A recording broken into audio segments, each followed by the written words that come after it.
അമേരിക്കയുടെ നിലപാടുകൾ ഇന്ത്യയെ റഷ്യയുമായി കൂടുതൽ അടുപ്പിക്കുകയാണെന്ന് അമേരിക്കൻ കോൺഗ്രസിലെ ഒരു അംഗത്തിൻ്റെ വെളിപ്പെടുത്തൽ.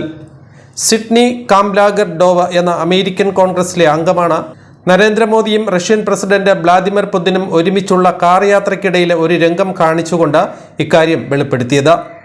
അമേരിക്കൻ വിദേശ നയത്തെക്കുറിച്ചുള്ള ഒരു ഹിയറിംഗിനിടെയായിരുന്നു ഇക്കാര്യം അവർ പറഞ്ഞത്.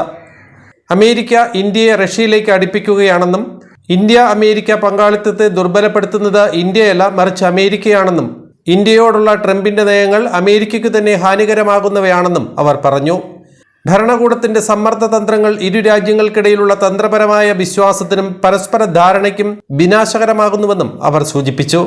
ഈ പോസ്റ്ററിന് 1000 വാക്കുകളുടെ വിലയുണ്ടെന്നും തന്ത്രപ്രധാന പങ്കാളികളെ സ്വന്തം ശത്രുക്കളുടെ കൈകളിലേക്ക് തള്ളിവിട്ടാൽ നൊബേൽ സമ്മാനം ലഭിക്കില്ലെന്നും സിഡ്നി കാംലോഗർഡോവ് കൂട്ടിച്ചേർത്തു.